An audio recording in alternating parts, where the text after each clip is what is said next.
본 방송에서 제공하는 투자 정보는 투자 판단에 대한 조언입니다. 방송에서 제공하는 주식의 가치, 가격 상승 및 가격 하락에 대해서는 방송사에서 보장하지 않습니다.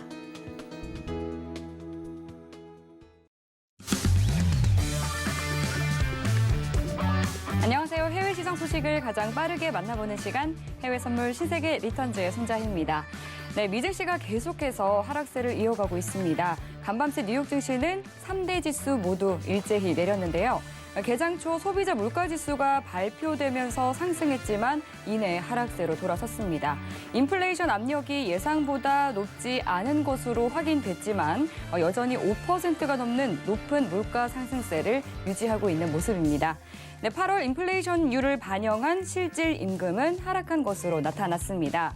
미 10년 만기 국채 금리는 CPI 발표 전 1.34%대까지 올랐다가 1.28%대로 떨어지면서 마감했습니다. 네, 골드는 달러가 약세로 돌아서면서 소폭 상승해 1,800달러 선을 회복했습니다. 유가는 어제에 이어서 70달러 선을 지켜내면서 보합권에서 거래를 마쳤는데요. 팔라듐이 14개월 만에 최저치를 기록하면서 2,000달러 선 아래로 떨어졌습니다. 네, 조금 전에 출발한 뉴욕 증시 3대 지수는 혼조세 보이고 있습니다. 네, 그리고 이번 주 일요일에도 역시 신세계 리턴즈의 선견 마스터님께서 무료 온라인 강연을 준비해 주시고 계십니다. 이 해외 선물과 관련한 투자 팁들을 꽉꽉 눌러 담아서 추석 맞이 또 선물 세트처럼 강연을 준비해 주셨다고 하니까요. 일요일 밤 9시 30분 잊지 마시고 강연 들어주시면 되겠습니다. 참여 방법 궁금하신 분들은 샵 00815 문자 보내주시면 상세하게 알려드리도록 하겠습니다. 네, 그리고 이 밖에 해외 선물과 관련해서 궁금한 사항들은 노란톡 통해서 편하게 문의 주시면 되는데요. 샵 00815 신세계라고 세 글자 적어서 문자 보내주시거나 화면 하단으로 나가고 있는 QR코드 핸드폰으로 스캔하시면 빠른 입장하실 수 있습니다. 네, 노란톡으로 보내주신 질문 내용들은 저희가 방송 중에 마스터님과 함께 실시간으로 해결해보는 무엇이든 물어보세요 코너를 통해서 속 시원하게 답변 드리도록 하겠습니다. 코너 시작되기 전에 질문 미리미리 남겨주시기 바랄게요. 네, 그럼 본격적으로 해외 선물 신세계 리턴즈 시작해 보겠습니다. 오늘 함께할 마스터는 누구일지 화면 통해서 확인해 보시죠.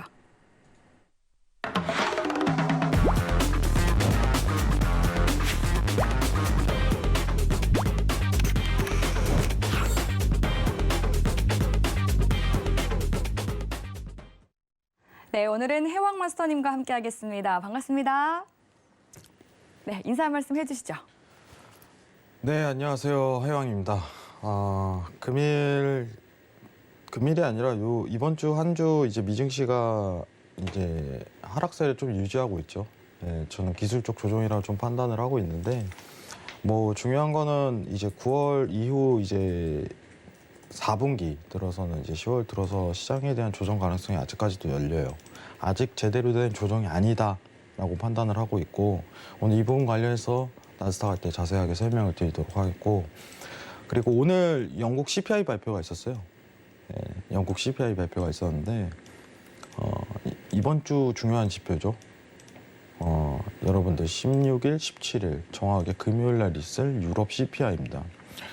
이 부분이 왜 중요한지 사실 미국 지표보다 유럽 지표가 좀 더 중요한 상황이다라고 설명을 할 수 있을 텐데 시장에서는 뭐 원칙적으로 원래 미국에 있는 시장 상황을 주시하기 때문에 미국 지표로 신경 쓰고 있지만 지금 현재 상황에서는 유럽 지표가 조금 더 중요하다 이렇게 말씀을 드리는 편이에요. 이 부분에 대해서 왜 그런지에 대해 그리고 달러에 대한 평가를 어떻게 바라봐야 되는지 정확하게 진단하는 시간 가져보도록 하겠습니다. 오늘도 난이도가 좀 있을 거예요. 여러분들 집중하고 들으신다면 여러분들 충분히 이해 가실 만한 내용이라고 생각을 합니다. 집중하시기 바랍니다. 오늘 1시간도 잘 부탁드리겠습니다. 네, 추석 연휴 중에 또 미 연준의 FOMC 회의가 예정되어 있는 만큼 또 미리 대응 전략을 잘 마련해 봐야 할 것 같습니다. 오늘 내일에 걸쳐서 또 ECB와 미 연준의 통화 정책에 대해서 또 잘 다뤄주신다고 하니까요. 함께 마스터님과 차근차근 짚어보도록 하겠습니다. 네, 지금 현지 시각 오후 10시 58분 지나가고 있는데요. 먼저 오늘의 이슈부터 체크해 보시죠. 나스닥은 10년물 국채금리 하락에도 불구하고 FOMC 회의를 앞두고 시장 경계감이 높아지고 있습니다. 골드는 미 CPI 발표 이후 약세를 보인 달러와 증시 조정에 반등하면서 금값이 후퇴하고 있습니다. 오일은 허리케인 아이다로 인한 생산 차질과 긍정적 수요 전망에 상승하는 모습입니다. 유로FX는 금요일 유로존 CPI 발표를 앞두고 영국의 CPI가 급등하면서 테이퍼링 우려에 유로가 반등하고 있습니다.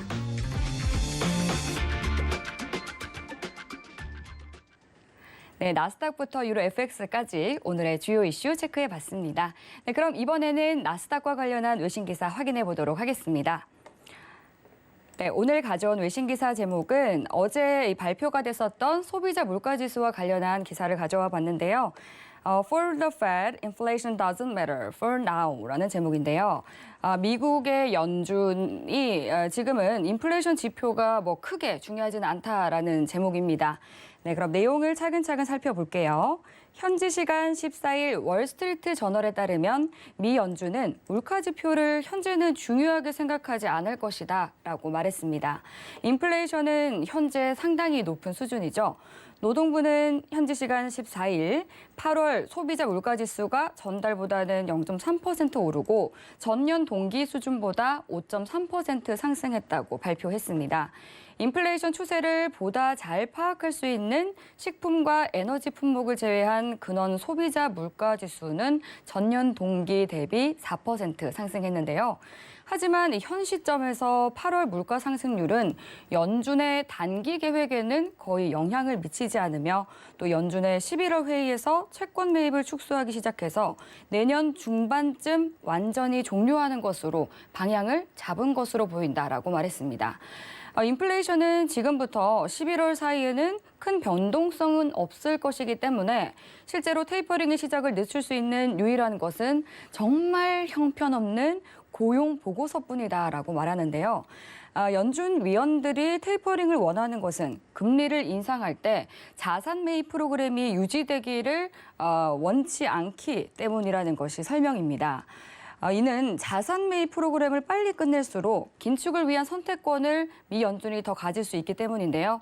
이 테이퍼링 종료 이후 금리 인상 여부는 당시 인플레이션 상황에 따라서 좌우될 것으로 보입니다. 발표에 따르면 코로나19 팬데믹 관련 물가 상승 이슈가 실제로 영향이 줄어들기 시작했다고 말하는데요. 예를 들어서 이 중고차와 트럭 가격은 8월에 전달보다 1.4% 하락했고 렌트카 가격은 8.5% 하락했는데요.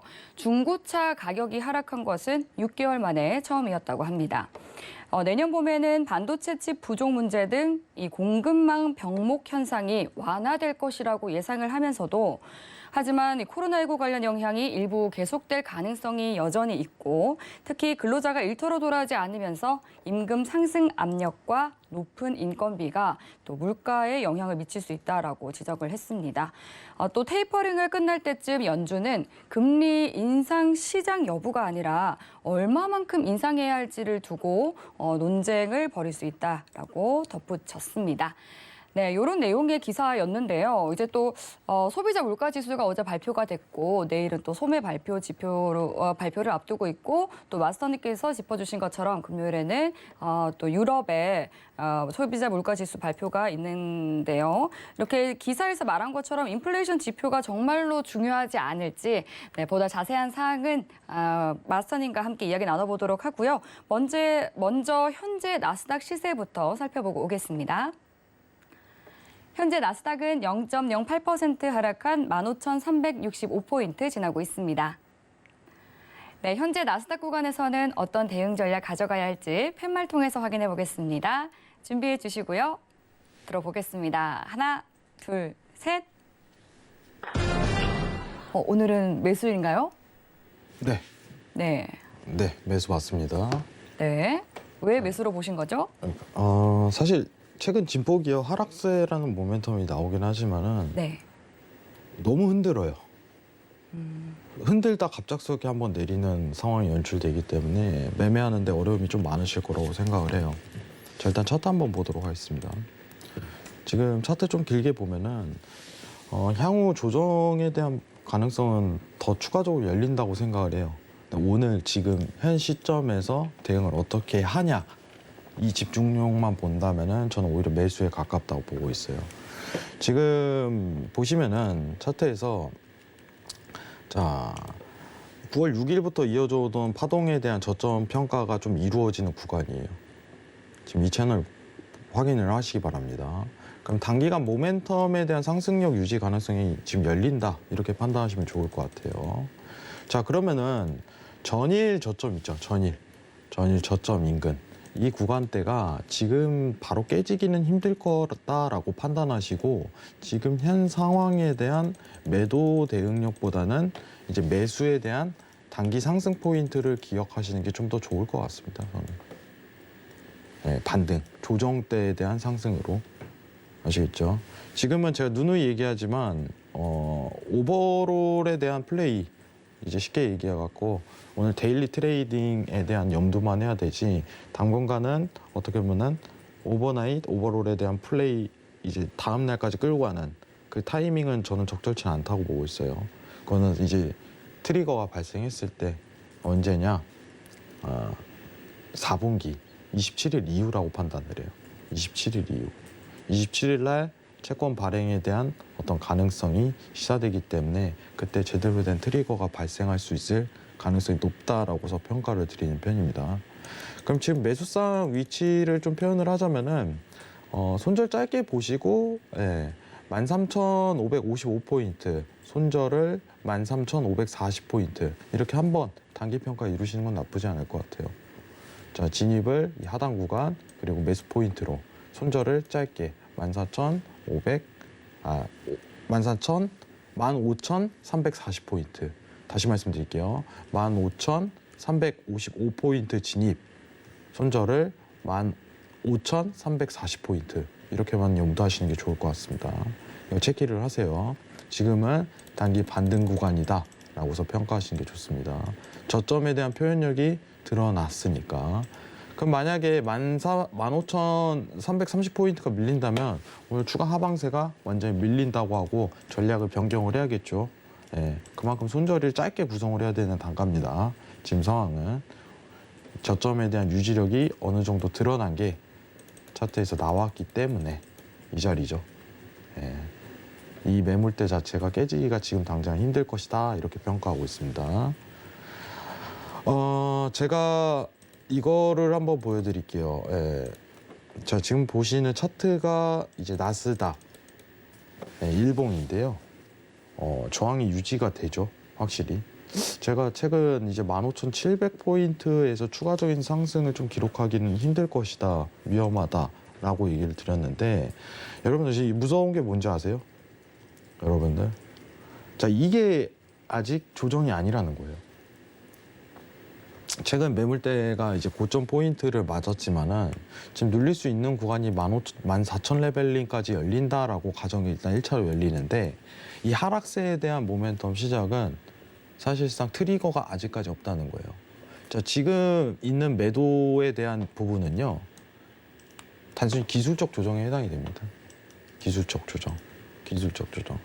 제대로 된 트리거 발생이 없다는 부분이에요. 이런 트리거가 발생을 해야 돼요. 방아쇠 시작을 딱 알려야 됩니다. 그게 27일 이후에 열릴 가능성이 굉장히 높다는 겁니다.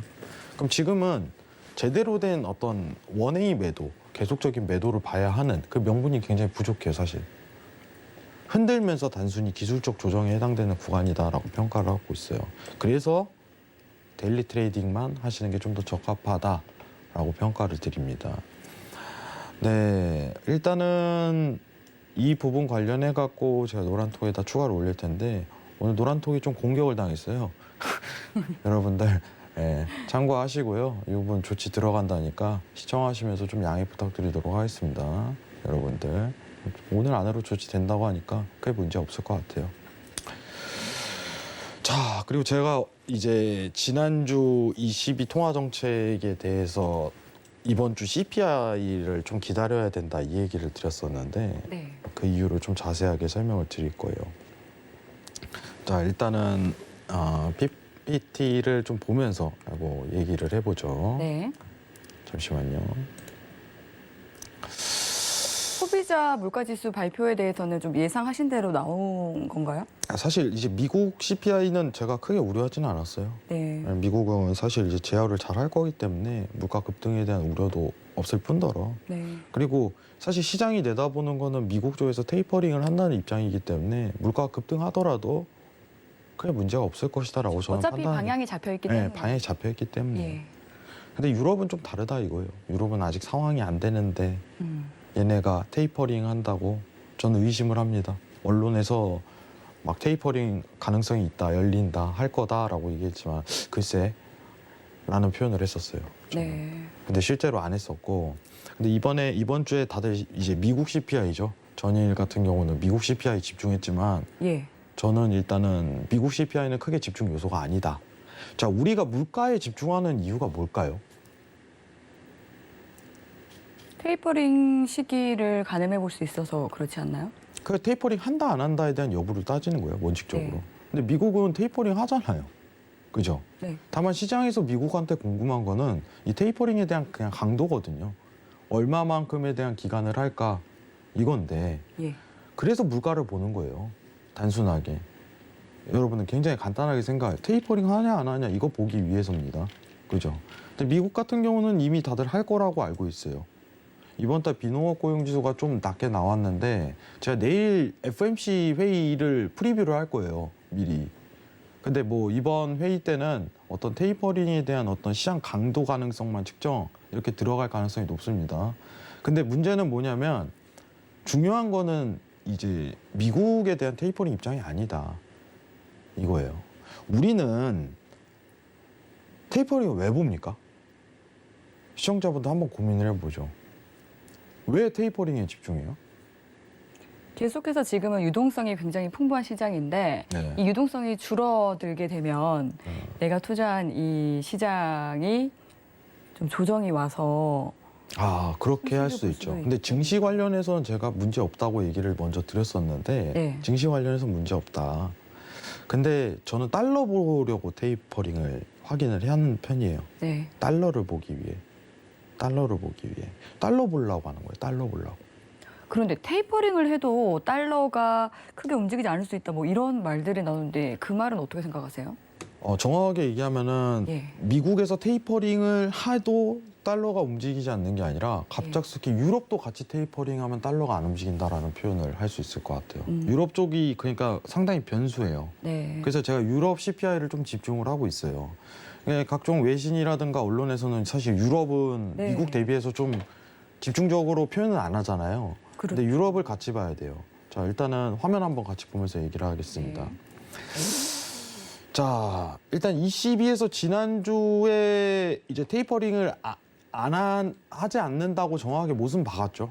테이퍼링은 아니야 라는 표현을 했어요. 테이퍼링은 아니야. 즉 뭐냐면은 나는 유로 22는 아직 유로화를 더 찍어낼 거야. 이게 정확한 표현입니다. 그리고 이 채널이 그래서 모멘텀이 아직까지는 유지 중이라고 평가를 하는데 제가 우려하는 건 뭐냐면 이번 주 금요일 있을 여기 밑에 보이시죠? 17일, 18시에 있는 이 CPI가 걱정인 거예요. 자, 최근 유럽이 물가 급등이 쫙 올라가니까 독일이 테이퍼링 하는 거 아니야? 이 상황이 연출이 됐는데 이번에 또 급등해버리면 지난주 통화 정책이 번복될 가능성도 있다는 거예요. 지난주에 테이퍼링 아니야 라고 22는 외쳤지만 또 물가가 한 번 더 급등한다면 이 내부적으로 어떤 얘기가 될까요? 유럽에서 야 이래도 테이퍼링 안 할 거야? 이런 얘기가 나오겠죠. 너네 제정신이야? 빨리 해야 돼 라는 발언이 나오는 거죠. 이 채널링이 개인적으로 유지되려면은 유럽 물가가 급등이 나오면 안 돼요. 아시겠죠? 예상치보다 좀 이제 동일화되거나 좀 저평가되면요. 이 채널링이 유지가 될 거예요. 왜냐? 정말 유럽은 테이퍼링을 안 할 가능성이 높기 때문에 지금 당장. 물가 안정에 대한 표현이 드러났으니까. 근데 이게 또 급등해봐요. 지난주에 있었던 유럽 통화 정책에 대한 번복 가능성이 시사가 되죠. 그 가능성이 제기가 되는 거예요. 제가 보는 시각은. 그래서 이번 CPI가 좀 더 중요할 것 같아요, 개인적으로. 근데 오늘 영국 물가 발표가 있었어요. 그렇죠. 영국. 네, 한번 보겠습니다. 오늘 나온 거예요. 자, 영국이 브렉시트로 나가긴 했잖아요. 그죠? 네. 근데 중요한 게 뭐냐면은 영국이란 나라는 아직 유로존 안에 경제 활동을 하고 펼치고 있는 국가예요. 같은 상황이 맞물릴 가능성이 높다는 거죠. 오늘 물가에 대한 급등이 영국도 드러났습니다. 네. 전 이게 걱정되는 거예요, 지금. 이번 주에 있을 유럽 물가가 동일하게 급등이 나올 가능성이 일단 제기가 된다. 오늘 달러가 주춤하는 이유는 이것 때문인 거죠. 아하. 시장은 의심하는 거예요. 야, 유럽 너네 이거 지난주 이거 거짓말 같은데? 이런 상황인 거야, 지금. 간단하게 얘기하면 괜찮을까? 괜찮아? 너 진짜 안 한다고? 너네 진짜 경제 위기 올 것 같은데? 네. 이거 안 하면은 지금 돈 더 푼다고? 너네 화폐 정말 이거 이상할 수 있는데? 이런 의심을 하는 상황인 거예요, 지금 시장은. 네. 미국이 한다는 거에 대한 의심을 안 하잖아요. 근데 유럽을 의심하는 거예요. 그죠? 시장에서 좀 내다보고 있는 거는 어쨌든 간에 이제 양적 완화적인 장치를 계속적으로 내년 3월 이후에도 유지할 가능성이 높다라고 평가를 하고 있긴 하지만은 네. 제가 봤을 때는 번복 가능성도 어느 정도 있습니다. 너무 시장이 상황상 이상하다고 할 만큼 물가가 급등하는데 돈을 더 푸는 개념에 대한 통화 정책은요, 전 적절하지는 않다고 봐요, 사실. 라가르드가 좀 번복할 가능성이 굉장히 높다고 생각을 해요. 자, 일단은 지금 시장에서 20일을 바라보는 평가를 다시 한번 설명을 드리도록 할게요. 어려울 수 있으니까. 자, 다시 한번 얘기 드리지만 지금 달러 차트입니다. 지금 이 차트는. 이게 왜 중요하냐면 22는 가만히 있고 미국만 테이퍼링을 유지한다는 조건은 강세에 해당이 되지만 만약에 유럽이 이렇게 의심이 가는 상황이라면 달러가 강세가 드러날 수가 없어요. 동시적으로 이제 긴축을 하는 발생 여부가 드러나는 거니까. 이해하시겠죠? 그것 때문에 지금 20이 보는 거예요. 다만 미국은 우리가 의심하진 않잖아요. 지금 어느 정도 얘기가 오냐면은 테이퍼링에 대한 강도를 어떻게 할 건가라고 해서 FOMC를 보는 수준이니까. 그죠?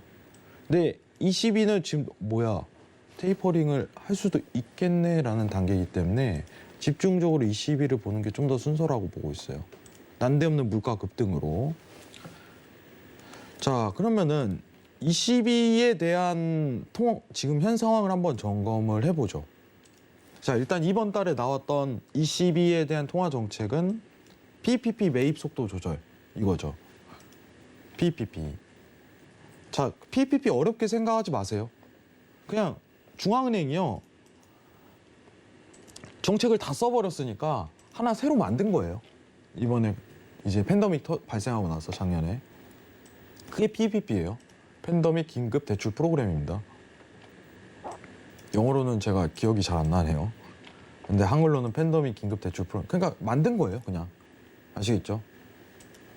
자, 근데 이 매입 속도를 조절하기로 했다. 이 뜻은 뭐냐면은 테이퍼링은 아닌 거예요. 테이퍼링이라는 거는 매입량을 점점 줄여가서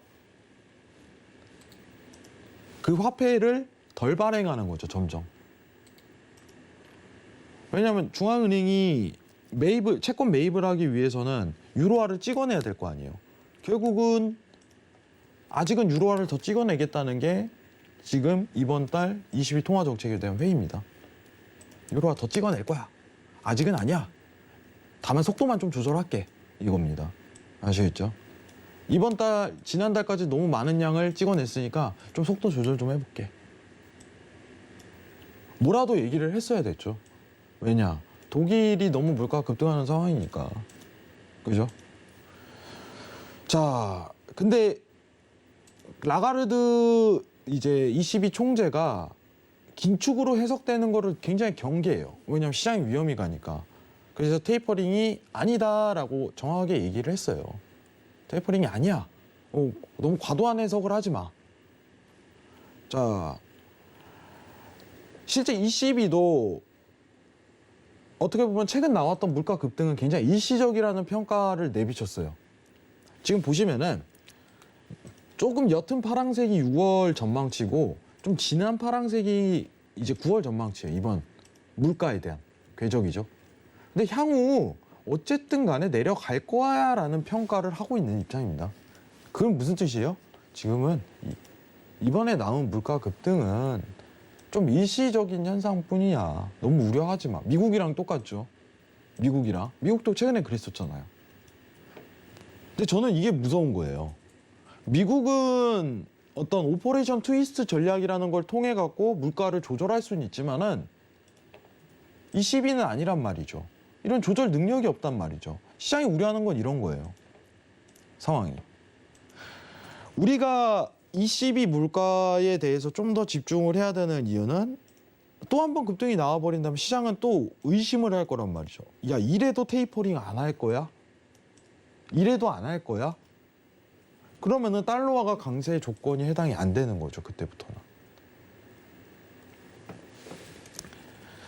향후 보는 어떤 ECB에 대한 포인트는 뭐냐면은 PPP가 끝나도 APP라는 거를 통해서 계속적인 돈을 찍어내겠다라는 가능성을 시사하고 있어요. 그죠? 근데 이 전제 조건은 물가 급등이 계속적으로 안 이루어졌을 때예요. 이해하시겠죠? 뭐 그러면은 PPP가 여러분들 기억을 해보세요. 팬데믹 긴급 대출 프로그램이 쓸 수 있는 돈이 1.8조 유로라고 알고 있어요. 근데 지금 3천억 유로 남았습니다. 이걸 내년 3월까지 집행을 한대요. 이거는 정해진 거니까 찍어낸다는 거는. 그럼 그 다음에는 안 찍어내냐? 또 새로운 APP라는 걸 통해서 당분간 찍어내겠다는 전략이 어느 정도 드러나고 있습니다. 무슨 뜻이냐? 지금 일단 일정은 화면을 보시면은 당분간은 내년 이제 1, 2분기까지는 유로화를 찍어내는 양은 일정하게 유지하자는 전략이 있어요. APP라고 새로 또 어떻게 보면은 찍어낼 수 있는 기구를 만들어서 이번에 있었던 21년도 9월에 대한 통화 정책은 앞으로 일정 양에 대한 모멘텀을 유지하는 전략을 펼치겠다. 이 전략이죠. 그럼 테이퍼링이 즉 아니야. 이거예요. 근데 제가 걱정하는 거는 앞으로 향후 발행량에 대해서 다소 축소폭은 있지만은 일정하게 계속적으로 찍어내는 상황과 미국은 아예 종료를 시키는 테이퍼링을 시작하는 거랑은 완전 여건이 다르다는 거예요. 이게 지금 ECB입니다. 여러분들. 결국은 무슨 뜻이냐. 지금 상황에서 유로화가 시장 참여자들이 가장 걱정하는 거는 한 번 더 물가 급등이 나오면 이 내용이 번복이 될 가능성이 높다고 걱정하는 거예요. 지난주 있었던 ECB 통화 정책에 대한 PPP 매입 속도 조절, 이게 테이퍼링으로 바뀔 수도 있겠다라고 생각을 하는 거죠. 시장 참여자들은. 그럼 물가 급등에 대한 현상은 달러화에 대한 어떤 강세 조건에 해당이 안 되는 여건이 펼쳐지는 겁니다. 결론적으로. 제가 우려하는 게 이거예요. 아시겠죠?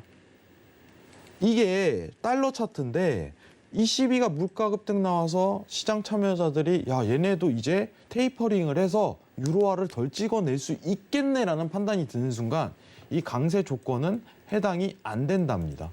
아시겠죠?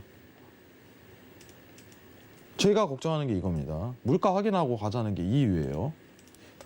우리가 시장 참여자들과 동일한 생각을 읽어야지 수익을 확보할 거 아니에요. 그죠?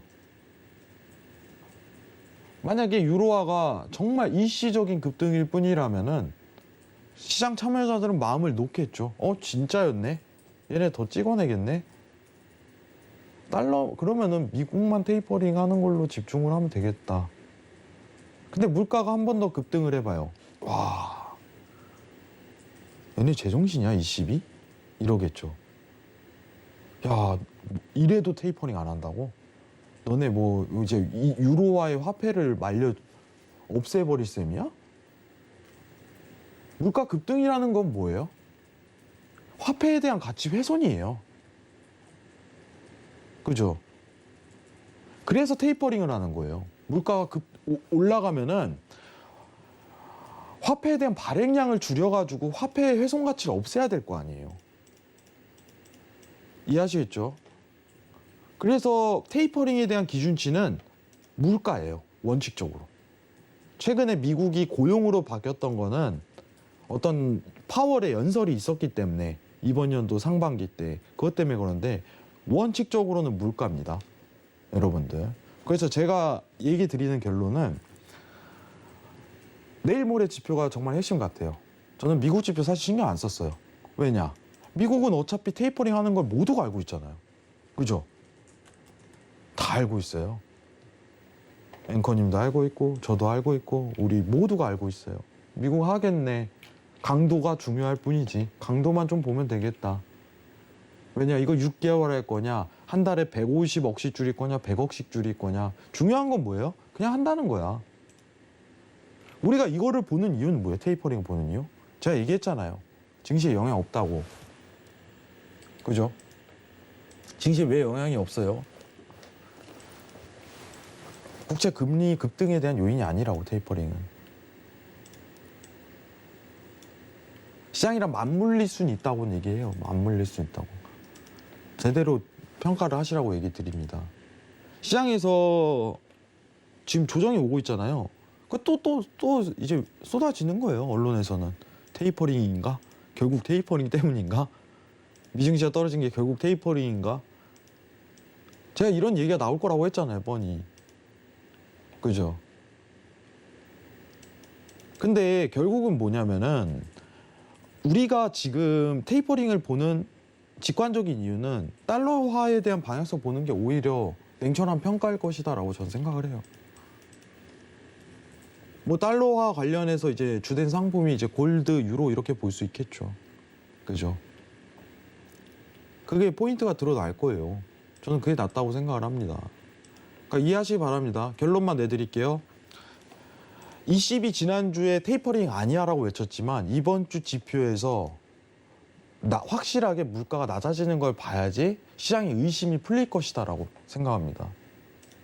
시장은 지금 의심하고 있어요. 이번 주 내내. 왜냐? 또 영국까지 나갔잖아요. 오늘. 영국이 브렉시트로 나갔긴 했지만은 브렉시트의 의미는 앞으로 이제 유로존의 허가 없이 모든 경제활동을 펼친다는 전제 조건이에요. 아시겠죠? 아직 유로존의 이제 경제 여건에 엄청난 영향을 끼칩니다. 아시겠죠? 근데 이번 주 영국에 대한 지표 발표값까지 떨어졌는데 와, 영국 급등 나왔네 또. 모른다는 거죠. 유럽 또 급등 나오면은 시장 의심하는 거야. 아시겠죠? 이 부분만 기억하시면 좋을 것 같습니다. 내일은 제가 FMC 프리뷰 갈 거예요. FMC 프리뷰. 뭐 사실 지금 FMC 프리뷰는 사실 ECB만큼 크게 중요하지는 않다고 판단하는데 또 이제 미국 입장이 굉장히 중요한 거니까 내일은 조금 더 어려울 겁니다. 조금 더. 네, 원래 미국 이제 FMC 회의가 조금 어려워요. 내용이. 집중하시면 여러분들한테 큰 도움 되실 거예요. 자, 이상 마치겠습니다. 감사합니다. 네, 향후 ECB 이 통화정책회의 방향성에 대해서 좀 짚어봤습니다. 모두가 미국의 소비자 물가지수에 좀 주목을 하고 있을 때 우리 신세계 리턴즈에서는 혜영 마스터님께서 더 중요하게 보아야 할 진짜 변수인 ECB에 대해서 또 명확하게 설명을 해주셨는데요. 유로존과 영국 그리고 또 미국 등 이 선진국 전반적으로 인플레이션의 경고등이 들어온 모습입니다. 그런데 마스터님 제가 질문 드릴 게 하나 있는데요. 그 캐나다와 또 뉴질랜드 그리고 뭐 호주도 높은 물가 상승률을 계속 보이고 있는데 캐나다와 호주는 이미 이런 인플레이션 압력 때문에 또 긴축을 시작을 했다라고 하는데 이 부분은 크게 중요하지는 않은가요? 네, 중요하지는 않다고 봐요. 예. 사실 그 캐나다 달러 거래하시면은 중요하겠죠. 근데 제가 얘기했잖아요. 원 달러 환율 관련해서는 네. 한국, 우리나라와 우리나라와 이제 미국에 대한 통화 정책 비교성이 필요한 거고, 만약에 달러, 캐나다 달러 거래가 이제 달러, 캐나다 달러 대비 상품이잖아요. 그죠? 네. 그러면은 캐나다 달러를 볼 때는 이제 캐나다에 대한 통화 정책을 한번 봐야겠죠. 그죠? 근데 캐나다가 먼저 선제적으로 이제 출구 전략을 모색했잖아요. 상황을. 그죠? 근데 중요한 거는 지금 미국하고 통화 정책이 같은 방향이라는 거죠. 여러분들. 자, 한번 볼게요. 캐나다 달러입니다, 여러분들. 자, 최근 캐나다 달러가 그냥 박스권 유지잖아요. 나오고 나서. 네. 네, 캐나다 달러가 이제 먼저 출구 전략을 꺼낸 게 이제 7월 달인데 그 이후에 방향에 대한 모멘텀이 없어진 게 미국도 같이 출구 전략인 거고 캐나다도 같이 출구 전략인 거고 방향성이 이른 거죠. 시장에 대한 같은 방향과 강도에 대한 차이가 없어요, 사실. 우리나라가 좀 이제 원달러가 좀 공격적으로 올라가고 있는 차트 상황은 뭐라고 표현을 하냐면 우리나라 굉장히 공격적이에요, 지금. 오히려 이제 연내 2차례. 네. 굉장히 공격적이잖아요. 미국보다 세요. 시장에 대한 강도 차이라 이거예요. 강도 차이. 이 강도 차이를 인지를 하셔야 돼요. 그럼 캐나다 달러는 앞으로 어떻게 되겠어요? 위도 아래도 아닌 상황이 여건이 계속적으로 발생한다. 이렇게 평가할 수 있는 거죠. 이 부분만 이해하시면 좋을 것 같습니다. 이상입니다. 네, 그럼 이어서 또 노란톡으로 보내주신 질문들을 만나보는 무엇이든 물어보세요 시간 가져보도록 하겠습니다. 먼저 참여 방법 화면 통해서 확인해 보시죠.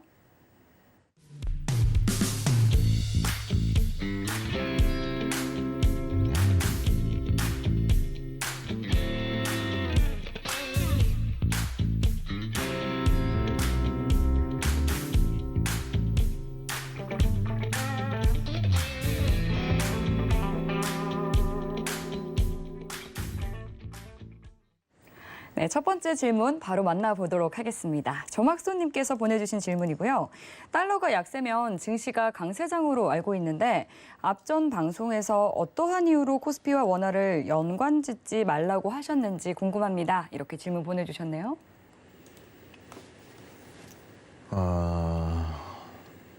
코스피와 원화를 제가 그런 표현을 했었죠. 이제 원화에 좀 집중하는 이유가 사실 제가 톤을 좀 낮추고 얘기를 할게요. 잠시만요. 화면 좀 잠깐 변경하도록 하겠습니다. 차트를 좀 보면서 설명해야 될 것 같아서. 네. 우리가 사실 이제 원달러를 보는 이유가 과거 경험 때문이거든요. 안 그래요? IMF. 그죠? 근데 지금 IMF 잠시만요. 원달러를 한번 볼게요. 네. 우리가 원달러에 집중을 하지 않는 이유는 뭐냐면은 과거 주봉으로 좀 체크를 해보죠. 자, 지금 이 시장에 대한 상황이 여러분들은 걱정이 되시는 거죠. 그죠? 지금 이제 98년도 차트예요. 98년도 차트. 어마어마했죠. 거의 수직 상승했네요. 이게 이 영화의 폐해인데 사실 이게 원달러가 선제적인 지표가 아니에요. 아시겠죠? 사건이 발생하니까 원달러가 이렇게 된 겁니다. 네. 코스피 후행성인 그러니까 거죠. 쉽게 얘기하면 코스피 무너지고 이렇게 터진 거예요. 안 그래요? 근데 이거를 이게 원달러가 선제적 지표니까 이걸 먼저 봐야 된다. 이 급등 요소를 우려를 해야 된다. 이건 안 나타나는 거죠. 분석값이 제대로 모멘텀이 안 잡힌 거예요. 저는 그렇게 평가를 해요. 원달러는 앞으로 이 1200 중반과 이제 1100원 사이에 박스권 흐름이 나올 수밖에 없어요. 이게 가장 안정된 모멘텀이에요, 여러분들. 시장에 대한 어떤 위기가 발생했을 때 이 원달러에 대한 이제 급등이 이런 게 펼쳐지잖아요. 그러니까 시청자분들이 걱정하는 게 그걸 거예요. 시장이 위기가 왔을 때 이런 발생을 하잖아요. 위기가 왔을 때 원달러가 급등해갖고 급락해갖고 시장 위기가 온 게 아니잖아요. 안 그래요? 이게 맞는 거죠. 근데 이 정도 급등 현상이 펼쳐지려면요, 빅쇼트 털어져야 돼요. 무슨 뜻이냐? 코스피가 1,500까지 내려가야 정상인 거예요. 지금 와, 현 상황에서. 1,500이요? 반토막이 나야지 이 정도 급등은 나와요. 네. 그 정도 우려할 상황이 아니기 때문에 이거에 대한 걱정을 하지 마시라는 거고, 증시에 대한 우려 사항이 오히려 더 먼저 지켜볼 수 있는 선제적 지표가 무엇이 있을까? 그걸 보는 게 낫겠죠. 이해하시겠죠? 그러니까 질문의 의도가 시장에 대한 우려가 원달러가 급등이 나와서 나온 게 아니냐. 저는 아니라는 거예요. 시장에 대한 코스피 급락이 나오면 이건 자동적으로 발생하는 거기 때문에 오히려 지금 발생할 수 있는 여지와 요인은 무엇일까? 그리고 선제적인 어떤 이 신호를 알리는 지표는 무엇이 있을까? 이걸 확인하는 게 더 낫겠다는 거죠. 이걸 미리 예측하려면. 그죠? 제가 그래서 채권 스프레드도 표현을 됐었잖아요. 그죠? 결국은 무슨 뜻이냐? 지금 자, 코스피 차트를 보기 전에 여러분들 코스피 차트를 보기 전에 지금 미증시에 대한 부분을 제가 연동해서 같이 보는 게 좀 이상적이라고 표현을 드렸어. 네. 그때 기억하시나요? 어떤 차트였는지? 러셀 지수요? 네, 러셀 지수입니다. 자, 잠시만요. 자, 이 지표에서요. 여기서 비교 버튼을 누르시고 러셀이라고 치면요. 이게 뜹니다. 여러분들. 그러면은 러셀 지수를 쳐서 누르면요. 이렇게 나오네요. 볼 지금 때마다 신기하네요. 볼 때마다 신기하죠. 예. 자, 주황색이 러셀이 뭐예요? 이제 미국의 중소기업들. 중소기업을 2,000개를 모아서 예. 평균화시킨 거예요. 자, 지금 어느 정도 오차는 있겠죠. 여기 이런 구간 있잖아요. 진폭에 대한 오차 있는데 어떻게 이렇게 똑같을 수가 있지? 그러니까요. 회원님 장난치지 마세요. 이거 그냥 선 그린 거잖아요. 이렇게 표현할 수 있지만 이거 러셀 지수 맞습니다. 미국 지표예요. 미국 지금 평균치 낸 거예요. 지금 이 주황선이. 그죠? 회원님 이거 회원님이 그냥 코스피 그린 거 아니에요? 아니에요. 여러분들. 이거 미국 지금 증시 지표입니다. 결국 무슨 뜻이에요? 미증시 따라간다는 거예요. 예. 이거 얘기했는데도 왜 제가 미증시에 대한 부분으로 이제 증시 우려에 대한 코스피에 대한 어떤 포트폴리오 조정 이 얘기를 계속 드렸음에도 불구하고 네. 그러면은 결국은 무슨 뜻이냐? 미증시가 조정이 언제 오냐? 빅쇼트가 언제 오냐가 저는 중요하다고 얘기를 한 거잖아요. 그죠? 얘가 좀 길어질 수 있는데 환율 얘기를 너무 꺼내니까 오늘 매듭을 지워버립시다. 네? 이거는 네. 선행지표 아니에요. 환율은. 아시겠죠? 네. 시장 위기 오면 당연히 따라오는 거기 때문에 선행지표라고 생각을 하시고 접근하시면 안 돼요. 증시 위험성 때문에 이거 보는 거잖아요. 그죠? 자, 그러면은 화면 좀 잠깐 내릴게요. 후행성 지표이기 때문에 사실 선행적으로 움직이는 뭐 참고해야 할 지표들이 좀 많이 있으니까 그 원화를 연관지어서 원화 달러 환율에 대해서 너무 집중해서 보지 않아도 좋다라고 말씀해 주신 것 같거든요. 네, 오늘 끝장을 봅시다. 네. 오늘 막손님 오늘 끝장을 봅시다. 그만 얘기합시다. 원달러. 자, 지금 네, 볼게요. 오늘 속 시원하게 자, 속 시원하게. 해결을 해주신다 합니다. 원달러로 보는 이유는 알아요. 제가 모르는 게 아니에요. 원달러 급등 나올 때 시장이 위기에 왔다고 생각을 하기 때문에 원달러에 다들 집중해요. 원달러 외신도 하는 게 이제 언론도 그렇게 표현하는 건데 이건 자연스럽게 시장 위기 오면은 코스피 완전히 반토막 나는 금융 위기가 한번 펼쳐지면 당연스럽게 오르는 거거든요. 그렇죠. 그렇죠. 당연한 현상이에요. 거니까. 네. 근데 그거를 예측하는 게 선제적으로 보는 이유는 선제적으로 다른 이유를 찾아봐야 되는 게 미리 내다볼 수 있다는 근거가 되겠죠. 원달러로 증시에 대한 이제 쇼트 예정을 먼저 본다면은 그거는 예측이 안 된다. 지금은 한국 통화 정책과 미국의 통화 정책이 어떤 방향성이 일치하기 때문에 이 1250 그리고 1100원에 대한 박스권 유지가 가장 이상적인 모멘텀이다라고 판단하는 거고 오히려 지금 증시에 대한 조정 위기를 펼쳐보려면 러셀 지수가 내려갈 때 판단해도 괜찮겠죠. 결국은 무슨 뜻이냐. 미증시가 위기가 오면은 그때 한국 증시도 떨어지겠구나. 이렇게 하는 게 단순하지만 객관화적인 사실이에요. 이번에 중국이 빅테크 규제했었죠. 여러분들 맞죠? 네. 기억나시죠? 뭐 게임 규제하고 사교육 규제하고 차이나 지수 난리 났었습니다. 그렇죠. 그죠? 한국 증시 난리 났었나요? 큰 변동성 가리키기 힘들잖아요. 네. 그죠? 홍콩 항생 지수는 중국 증시 영향을 받기 때문에 같이 난리 났었어요, 여러분들. 근데 한국 증시는요? 별 위험성을 안 보였습니다. 이게 객관적인 팩트예요. 그만큼 난리 났는데도. 결국은 뭐냐? 미국 증시를 따라간다는 객관성이 입증이 된 거잖아요. 동시다발적으로 중국 증시도 영향을 받는다. 미국 증시도 영향을 받는다. 이게 아니라 지금 미국 증시의 영향을 제대로 받고 있다라고 설명이 입증이 된 거예요, 상황이. 그러면은 미증시가 언제 한 번 더 조정을 내릴 가능성이 굉장히 높은가요? 우리가 원하는 건 뭐예요? 빅쇼트 예측하는 거잖아. 그죠? 아직 멀었다는 거예요. 아직 멀었다. 제가 일전에 아래 공포라고 얘기를 했었죠. 리버스, 역전 현상. 그죠? 2019년대 이제 채권 스프레드, 10년물 국채와 2년물 국채에 대한 스프레드가 꼬이면 그때 가능성이 열린다고 얘기를 드렸어요. 지금 한 번 더 역전이 펼쳐지면 저는 그게 열린다고 보고 있습니다. 근데 아직 멀었다는 거예요. 채권 스프레드는 안정화 구간에 들어갔고 지금 현재로서 그러면은 미국의 책 MMF, 머니마켓 펀드 시장은 현재로서는 안정적인 구조 안에 놓여 있다.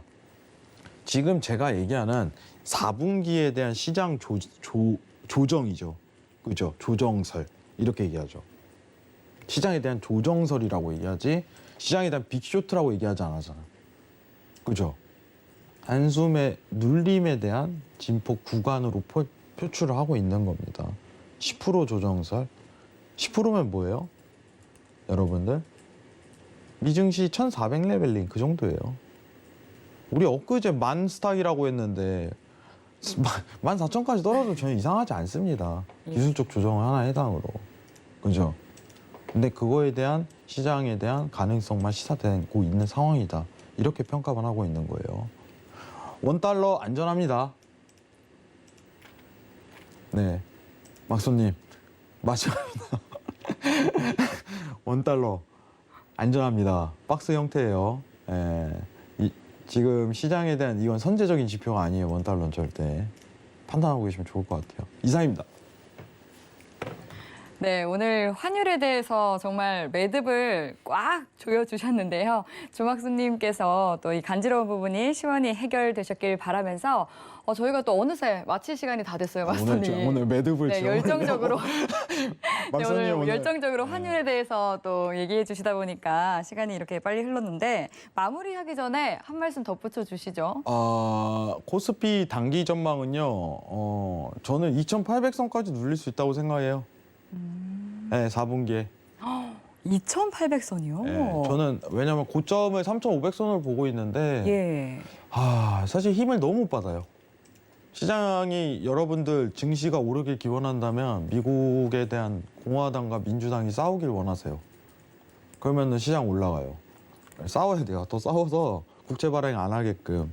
최근에 법인세 인상으로 미국 쪽에서 해지하고 이러는데 상황을 이제 국채 발행을 규모를 좀 더 줄여보겠다라고 전략을 펼치지만 저는 오히려 지금 미국과 민주당하고 공화당하고 한번 싸워서 이게 딜레이가 돼야지. 그죠? 시장에 대한 조정은 좀 더 딜레이 된다고 판단합니다. 여러분들. 죄송할 필요 없습니다. 막선님. 일단은 여러분들 코스피 전망은 앞으로 좋지는 않아요. 솔직하게 얘기 드릴게요. 여러분들이 기대하시는 게 그거잖아요. 여러분들. 마지막 한마디만 하겠습니다. 지금 코스피 차트예요, 여러분들. 저희 코스피 차트잖아요. 그죠? 많이 올랐어요, 여러분들. 그죠? 여러분들 원하는 게 이거잖아요. 한 번 더. 그죠? 이건 안 온다는 거예요. 여러분들 기대치가 큰 실망감으로 바뀔 수 있기 때문에 제가 얘기하는 건 포트 조정에 대한 의미를 담아야 되는 구간이다라고 얘기를 많이 드립니다. 아시겠죠? 유례 없는 상승장이 많은 이제 주식이라는 시장에 참여시키는 형태가 돼버렸다고 저는 판단을 해요. 그죠? 근데 그만큼 시장에 대한 어떤 왜 상승했는지 이유를 알고 판단한다면은 지금 더 추가적인 상승 없을 거라는 걸 여러분도 충분히 느끼실 거라고 생각을 해요. 지금이 이제부터는 진정한 싸움이에요. 종목 선정에 있어서. 진정한 싸움. 진정한 실력 싸움이죠. 종목 선정에 있어서. 신중하시기 바랍니다. 이상입니다. 네, 3,500선까지 오를 수는 있지만 또 2,800선까지 조정장이 올 수도 있다라고 짚어주셨습니다. 리스크를 잘 대비하시면서 저희 신세계 리턴즈와 함께 계좌 잘 지켜보시기 바랄게요. 네, 어떻게 내 계좌를 지킬 수 있을지 궁금하신 분들은 이번 주 일요일 밤 9시 30분 선견 마스터님께서 준비하고 계시는 무료 온라인 강연 들으시면 좋을 것 같습니다. 네, 일요일 밤 9시 30분에 이 해외 선물과 관련한 다양한 투자 팁들을 풀어주신다고 하니까요.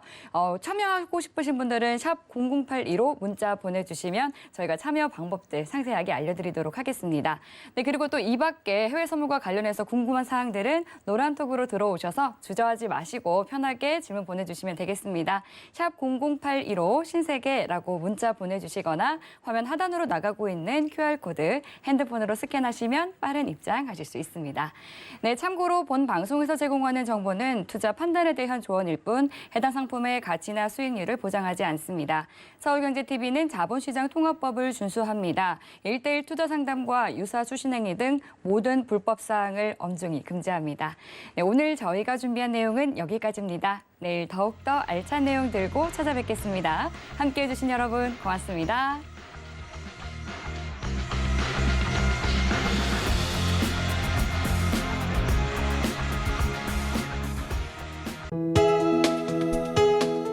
본 방송에서 제공하는 투자 정보는 투자 판단에 대한 조언입니다.